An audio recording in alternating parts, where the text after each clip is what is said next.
শ্রীলঙ্কার সাথে টেস্ট ম্যাচের কথা যদি বলেন, আমি মনে করি পুরো আন্ডার প্রিপেয়ার একটা বাংলাদেশ দল শ্রীলঙ্কার সাথে টেস্ট ম্যাচ খেলেছে এবং ওখানে সাকসেসফুল এটা আমরা সবাই জানতাম।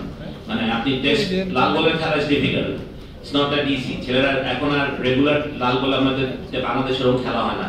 সাদা বলের পোশাকে ক্রিকেট খেলা কিন্তু আপনি চাকরি যদি ঘুরেন সারা বাংলাদেশের সব জায়গায় দেখবেন যে ওই সাদা বলের রঙিন পোশাক এখনো হয়তো বা ঢাকা প্রিমিয়ার লিগ স্ট্যান্ডার্ড খেলার মতো কোয়ালিটি হয়নি, সেই জন্য হয়তো অনেক ছেলে খেলতে পারছে না। আর আমি আরেকটা কথা বলি, Dhaka first division, second division বা অন্যান্য ক্লাব ক্রিকেটের একটা পালসের কথা বলি, তারা কেউ লেগ স্পিনার খেলাতে যায় না আসলে। কারণ লেগ স্পিনার তো একটা ওভার একটা বাজে বল একটা ছয় খায়, তো সেটা তারা আনতে পারে না।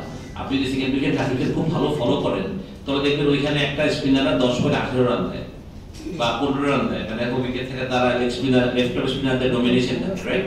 তো ওইখানে তারা খেলতে চায় না। বাট এটাই আমাদের সবচেয়ে বড় প্রবলেম। আমাদের ক্লাব অফিসিয়ালদেরকে এটা বুঝতে হবে, বোঝাতে হবে যে একটা লেগ স্পিনার একটা ম্যাচ উইনার। আজকে যদি আপনি রিশাদকে দেখেন, রিশাদকে ধরেন 3 বছর আগে কোনো ক্লাব মনে খেলাতে ছিল না, এবছর ও আমার সাথে আবুনিতে ছিল, গত বছর আবুনিতে ছিল।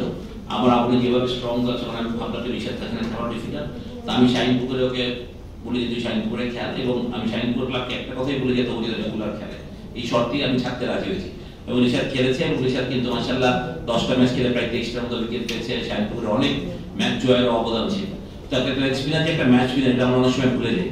কারণ আমি ক্লাব অফিসিয়ালদেরকে একটা উদ্দেশ্য করে বলবো, আপনি লেগ স্পিনারকে সুযোগ দেন, হয়তো বা একদিন খারাপ করবে ওই বাট ওই লেগ স্পিনারটি আপনার ম্যাচ উইনার হবে। তো এটা আমাদের বিসিবির যেমন একটা দায়িত্ব to develop them as a leg spinner, but এই সুযোগটা কিন্তু বিসিবি কিন্তু ক্লাব লেভেলে ক্রিকেট খেলে না, খেলে ক্লাবগুলো। সেই ক্লাবের অফিসিয়ালদের need to be interest on the leg spinner, যে তারা কিভাবে তাদেরকে সুযোগ করে দিতে পারে। আমি মনে করি তাদেরকে সুযোগ করে দিতে তারা পুরোদিন তাদেরকে আমার মনে হয় যে মানে ডেফিনেটলি তাদের ক্লাবের জন্য সাকসেস করে আসবে সব লেগ স্পিনাররা। তা মাশাআল্লাহ আমাদের এখন অনেক লেগ স্পিনার তৈরি হচ্ছে, I am very happy about it.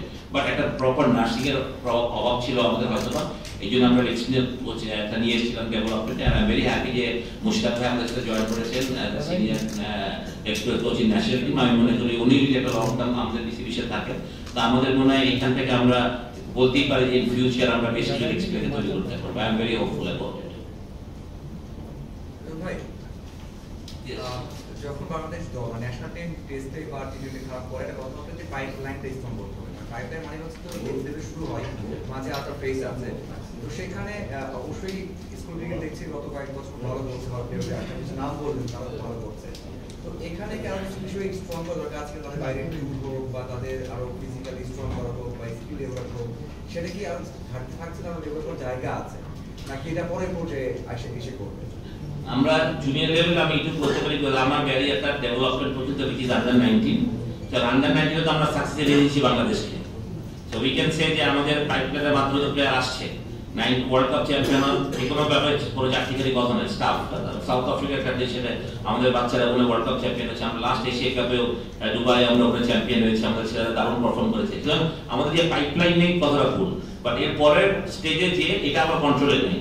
তো এইখানটা আমার মনে হয় যে যারাই আছেন এখানে, যারা দায়িত্বে আছে, তাদেরকে আরো ঠিকভাবে চিন্তা করতে হবে, তাদেরকে আরো মাস্টার প্ল্যান করতে হবে। যে আন্ডার 19 একটা ছেলেকে, তো আপনি জানেন যে একটা ছেলেকে আমরা ফিজিক্যালি এত স্ট্রেংথ কাজ লোড দিতে পারবো না, যেটা আপনি হয়তো 29 পার হয়ে যাওয়ার পর যখন একটা স্টেবল হবে তখন ওদের সাথে এইসব স্ট্রেংথের কাজগুলো করা যায়। হয়তো যে আপনি বলবেন যে আমাদের পাওয়ার রিডিং এর প্রবলেম আছে বা আমাদের জোরে ফাস্ট বোলিং করার ছেলেদের প্রবলেম আছে, তো সেগুলো ডেভেলপ করতে হলে অবশ্যই আপনি প্রথমে এইচপি আসবে, পরে তো টাইগার্স আছে, এখানে আছে। তো এইখানে যেটা একটা লম্বা প্রসেস না, যে আপনি ধরেন 19 এর পর যদি 4-5 বছরের একটা ধরি, একটা ছেলে 25 বছরে গিয়ে রাশিয়ান গেমে খেললে প্রায় 6 বছরের একটা টাইম থাকে। ওই টাইমটাতে আমাদের তাদেরকে প্রপারলি ইউজ করাটা খুব জরুরি, যে তাদের ট্রেনিংটা কেমন হচ্ছে। যেমন আমি বলবো যে এইচপি ট্রেনিং হয়, কিন্তু আমি মনে করি এইচপি ট্রেনিংটা সারা বছর হওয়াটা খুব জরুরি বলে আমি মনে করি। আমার কাছে যেটা মনে হয় যে খালি আমি একটা করলাম, একটা হোম সিরিজ খেললাম, একটা অ্যাওয়ে সিরিজ খেললাম, ওখানে আপনি প্লেয়ার ডেভেলপ করতে হবে। আমরা যেমন 2 বছর ধরে আন্ডার 19 ট্রেনিং হয়, সেখানে কিন্তু আমরা অনেক ম্যাচ খেলি, যে 35 থেকে 40টা মতো ইউথ ওডিআই খেলি,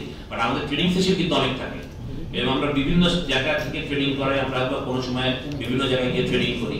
এটা আমরা করি শুধুমাত্র ছেলেদের ডেভেলপমেন্ট করে, বিভিন্ন উইকেটের সাথে অ্যাডজাস্ট করা, পরিবেশের সাথে অ্যাডজাস্ট করা, এগুলো আমরা চিন্তা করি। সুতরাং এই যে এরকম আমার মনে হয় যে পাথওয়েটা যদি আরো মসৃণ হয় ছেলেদের সাথে, ওখানে যেমন একটা লং টার্ম কোচ থাকে, যারাই থাকেন তারা যে লং টাইম কোচ থাকে, একটা ছেলের সাথে কাজ করেন, এবং মানে একটা কোচ আর একটা প্লেয়ারের সম্পর্ক হয় বাবা ছেলের মতো সম্পর্ক না।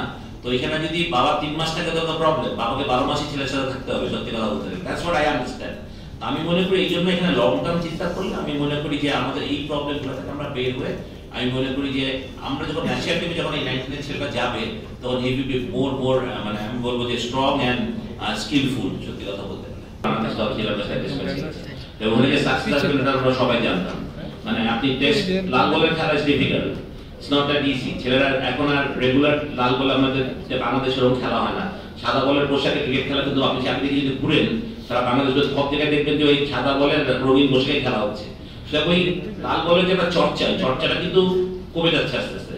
তো সেখানে আমাদের ধরেন আপনি যদি বলেন যে আমরা বিপিএল শেষ করলাম, তারপর বিপিএল চলছিল, ওই অবস্থায় আমরা শ্রীলঙ্কার সাথে টেস্ট ম্যাচ খেলি, তো আমাদের টেস্ট প্লেয়ার তখন কোথায় ছিল? সবাই বিপিএল এর ম্যাচ খেলছিল, তো তারা তো রেড বলে প্রিপেয়ার হয়নি। তো আপনি যদি প্রিপারেশন ছাড়া খেলেন তাহলে আপনি টেস্ট ম্যাচ হারবেন, এটাই খুব স্বাভাবিক। তো সেটাই হয়েছে আসলে। তো আমার মনে হয় এখানে আরো আমি বলতে চাই যে টিম ম্যানেজমেন্টের এখানে আরো বেশি ফোকাস করা ছিল, যেহেতু দুটো টেস্ট ম্যাচ ছিল, ভেরি ভেরি ইম্পর্টেন্ট। আমাদের হোম কন্ডিশনে খেলা টেস্ট প্লেয়ারদের আমার মনে হয় অনেক আগেই বিপিএল থেকে উঠিয়ে দেওয়া ছিল লাল বলের ট্রেনিং করতে, কেন ওনারা করেনি সেটা ওনারা জানেন। বাট আমার মনে হয় যে এটা একটা শ্রীলঙ্কার সিরিজকে দেখে আমাদের লাল বলের দলকে বিবেচনা করলে হবে না। আমি মনে করি এটা জাস্ট প্রিপারেশনের অভাব যদি আমরা পারফর্ম করি নাই। তো আশা করি যে পিসি থেকে একটা উদ্যোগ নেওয়া হচ্ছে যে সামনে ইন ফিউচার আমাদের লাল বলের ছেলেরা হয়তো প্রিমিয়ার লিগের পরে একটা রেস্ট নিয়ে তারপর তারা সেই বগুড়া কিংবা রাজশাহী চলে যাবে পরে লং ট্রেনিং ক্যাম্পের জন্য। ওইসব যদি হয় তাহলে আমি বলতে পারবো যে ইনশাল্লাহ আগামীতে সামনে এই বছর যেসব টেস্ট ম্যাচ আছে সেখানে বাংলাদেশ অবশ্যই ঘুরে যাবে।